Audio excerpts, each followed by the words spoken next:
Hello, and thanks so much for joining us here for Wave Now's Ask the Doc. I'm Myra Ansari. I hope that you're having a wonderful day so far. So, today we are talking about stroke awareness.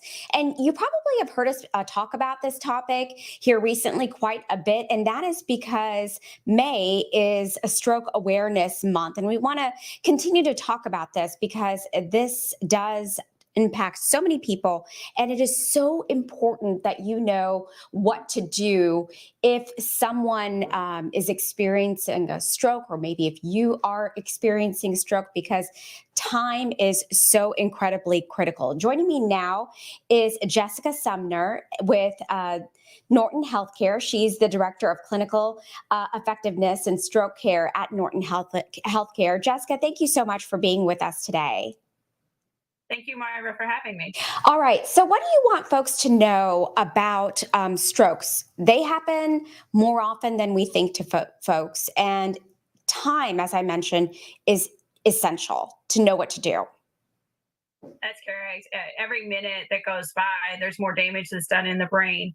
Stroke is a medical emergency, and the sooner that the person seeks help, the better their treatment options are. And if you have a question for Jessica Sumner here, please feel free to post it here on our Twitter feed or Facebook feed that's going on right now, and I'll try to get that over to Jessica. So there is an acronym that folks can remember that is really helpful in knowing what to do. Talk to us about that. The acronym is B FAST. So B stands for balance. I also think about headache and dizziness when I think about B. E is for vision, visual changes like double vision, loss of vision. F is for facial drooping.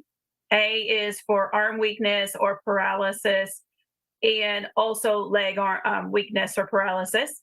S is for speech, so it could be slurred speech or difficulty communicating, or what they're saying just doesn't really make sense. And then T is for time. And if the symptoms occur and you suspect that they're having a stroke, call 911. And time saved is brain saved. The sooner that you call 911, the better off that person will be. And time is critical because a stroke kills one person every 3 minutes. That is unbelievable, but so alarming as well. Yes, definitely. If you think about every 40 seconds, somebody in the United States has a stroke. Every 3 minutes and 14 seconds, someone dies of stroke. So it is really, really super important that we recognize that patient is having, or the person is having symptoms of stroke and get them to help. Do we know what causes a stroke, Jessica? Yes. So there are certain risk factors that are more common. They're the ones that are unmodifiable, like how old you are, what gender you are, family history, or your race or ethnicity. Like the Black and Hispanic populations are at higher risk than the white populations for having stroke. And then there are the modifiable risk factors and medical conditions like high blood pressure, high cholesterol, irregular rhythms like AFib, cigarette smoking, obesity, inactivity, excessive alcohol intake, and illegal drug use. And when we know that Black and Hispanic communities are more affected by this, why is that? Some of it has to do with the family history piece of it, but also the risk factors that are associated. And the other thing with the Black and Hispanic populations is that they tend to be younger, and the death rates are higher in the Black population. And just because you've had one stroke and maybe it was diagnosed or not diagnosed, are your chances of getting a stroke again higher? So overall, there's about 795,000 strokes a year. Out of that, it's like 1 in 4 of that population will have a recurrent stroke. And the biggest thing is that stroke is preventable, but you have to manage what your risk factors are. So one of the things that we do is a stroke workup to identify what caused you to have that stroke in the first place, and then what do we need to keep you from having that recurrent stroke. All right, we do have a question. I want to get it over to you, Jessica. Lynn is asking, with heart attack, there are differing signs for women. Are there any differing signs for women in stroke? Good question. It is a great question, but stroke is a little bit different. Women have stroke. Men actually are more common to have stroke than women. But the numbers actually go up because women tend to outlive men. And so the symptoms are the same, but the frequency is different. Okay, so we are talking about this because there's a really important event that's coming up tonight, Thursday, May 25th. That is happening at Simmons College, which is located at 1018 South 7th Street here in Louisville, Kentucky. Norton Healthcare, along with other community partners, you're teaming up for an event. This is called the Stroke Smart Fest. And this is so you can further teach the community and educate folks about what to do and how to prevent strokes. That is correct. I'm super excited about this event. We have a giant inflatable brain that you can actually go take a tour and see what your brain looks like. We're going to have some musical events like the River City Drum Corps is going to be there to perform.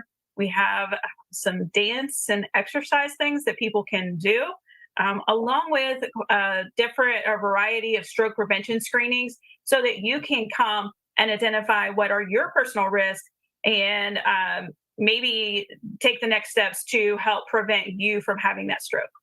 You know, there's also, I want to mention this because this is a big draw. There's also going to be free food and stroke specialists and survivors on hand. So you can talk to folks and activities for all ages. Is this open to everyone? Is it free? Do you need tickets to go?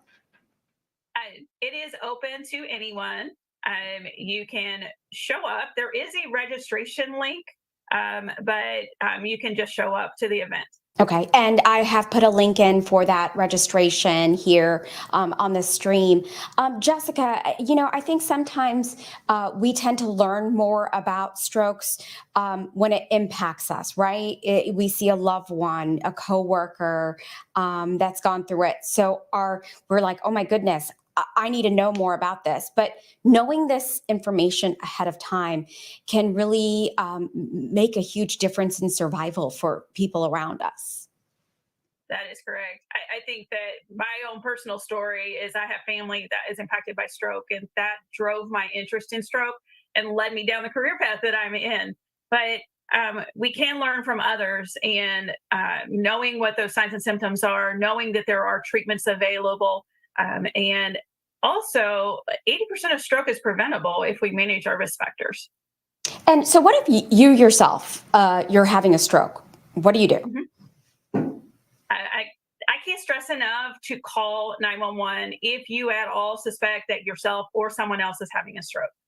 Uh, when you get to the hospital, we will do the workup to determine if you are indeed having a stroke and then what the best treatment options are for you. And what does that workup look like? We'll do a CAT scan of the head. That's usually our initial scan, along with advanced imaging of the vessels in the brain and in the neck. We will do some lab work and along with consultation with the neurologist to determine what is that treatment. And then after you were admitted, we do further workup to identify what caused you to have that stroke. And, you know, we've been talking about numbers, but this is really interesting, Jessica, that you all shared with us. Stroke, it's one of the deadliest diseases. It's killing roughly 162,000 people per year. That's according to the CDC. And stroke is particularly deadly in Kentucky. Why is that? Unfortunately, Kentucky has a distinction of being part of the stroke belt, which means that if you live in this state, you are at higher risk for having stroke. It's about 34% higher in the states in the stroke belt. And if you go back and you look at the 2021 behavioral risk factor surveillance survey, Kentucky is among the highest in the nation for rates of high blood pressure, diabetes, high cholesterol, obesity, smoking, and inactivity. And how does smoking All about how we live. And I'm glad you mentioned that because talk to me about how diet, our lifestyle, smoking, how does that increase my chances for smoke or for stroke? uh, those things lead into the other risk factors for stroke, like hypertension and high cholesterol. So, if we want to lower our risk, then we have to choose to be more active. We have to choose to eat a healthier diet. Um, don't smoke and limit alcohol intake. All right. So, once again, I want to tell folks tonight is a great opportunity to learn more about stroke, the signs and symptoms, what you need to know, how you can help loved ones around you, how you can help yourself. That event is taking place at Simmons College, 1018 South 7th Street in Louisville. It is happening Thursday, May 25th from 5 to 8 p.m. It is free. This is a great way for you to learn more from the experts about stroke, what you can do, and also plenty of things for the kids to do. There's going to be free food, music, exercise, and dance activities. Jessica, what would you tell folks tonight if they're thinking, maybe I should go to this tonight? They definitely should come.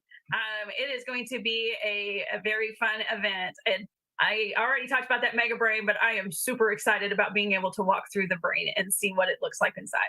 All right, Jessica, thank you so much for educating our viewers here for Ask the Doc today. And again, I've put a link to that event. It is free. You can register in advance to go, and a great way to learn more about stroke and what you can do to protect yourself and the loved ones around you. I'm Myra Ansari for Ask the Doc with Jessica Sumner from Norton Healthcare today. Thank you so much for your time. I hope you have a great day. Thank you, Myra. Thank you.